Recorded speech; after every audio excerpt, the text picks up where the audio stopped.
it seems like the world we are approaching is going to be a renewable world, hopefully. And of course, we're going to rely on solar, wind, hydro, geothermal. I don't know what you think about nuclear. And of course, the big problem here is the grid.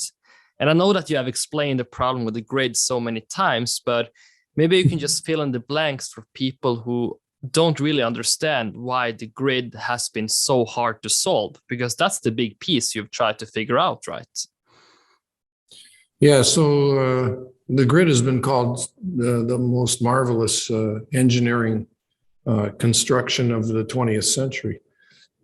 The generation of electricity, we all understand that. You've named some of the methods. There's coal, various fossil fuels, which you burn, which heats the water, which then spins the turbine and then generates the electricity. And we're looking to replace that with wind and solar. And nuclear is carbon free, and I'm not opposed to nuclear fission. And of course, if we had nuclear fusion, that would be fantastic. And then there's geothermal, hydroelectric. It's the water running downhill and spins the turbine and so on. But the thing about the grid that people don't appreciate is that supply has to be in perfect balance with demand everywhere at all time.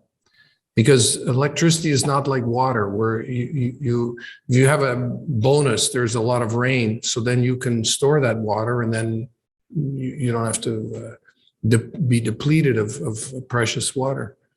But electricity, once it's generated at the source, it goes into the grid, into the wires, so to speak. And when you plug in your appliance at the home, you're expecting a certain voltage and a certain frequency. If the supply isn't in balance with demand, let's say the supply is in deficit, you'll have what they call brownout conditions. The voltage sags. And so if the voltage sags and the appliance needs a certain amount of power, the current will go up and you can damage the device.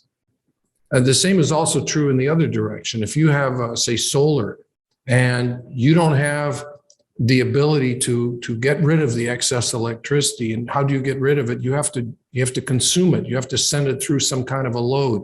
You call up factories and you say, turn on all of your equipment. We have to drain the current. Otherwise, the voltage will rise.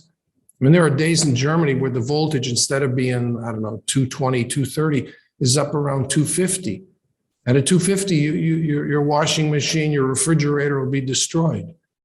So what do you do? And nuclear, by the way, people think, well, nuclear is great because it's there all the time. Yeah, it's there all the time, but the demand in the day is highest. In the middle of the night, it's lowest.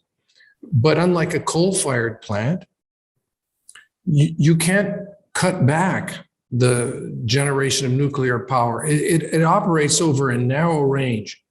So you set it so at peak demand, the nuclear reactor can meet the peak demand.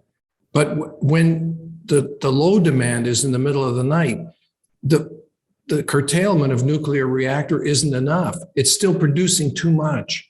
And at that point, you put it into storage. Storage is your ballast.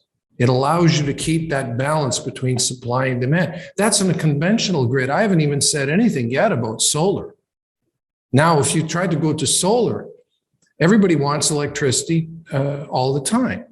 And especially if you think solar, well, obviously there's no sun shining after sunset.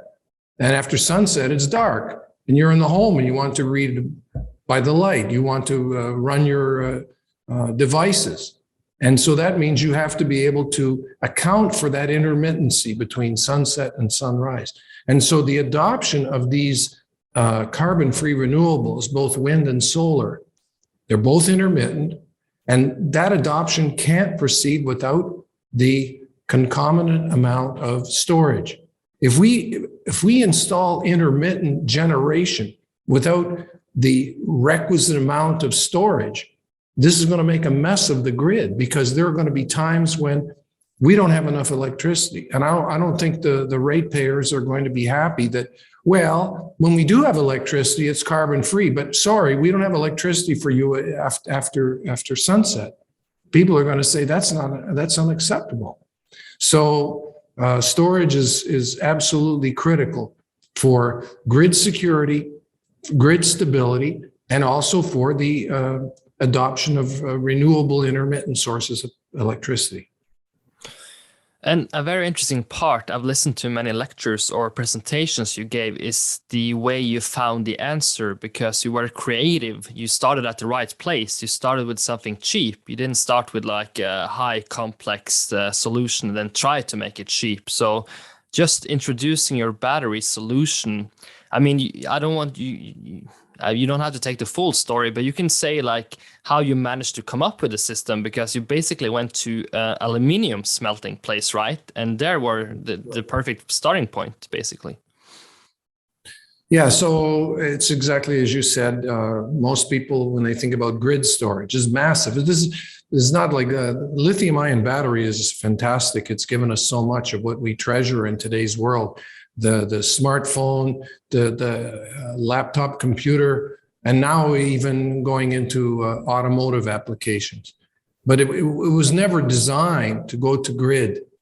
So when I was thinking grid, this is going to be unprecedented scale of storage. Batteries that are like megawatt hours, gigawatt hours. If you told somebody in 1991 that the lithium-ion battery would have to satisfy storage at the level of 100 megawatt hours, they would just turn and walk away from you. So I decided that it's not about taking a lithium-ion battery, which is a tiny cell, a cylinder, and scaling it up to 100 megawatt hours. I looked at something that traffics in large amounts of electricity, and that aluminum smelter. And it runs at 24/7 without interruption. And a typical smelter today might be 500,000 amperes at 4 volts. That's 2 gigawatts. And yet we turn aluminum oxide into aluminum metal for less than $1 per kilogram. So I looked at that and I said, this is a modern miracle.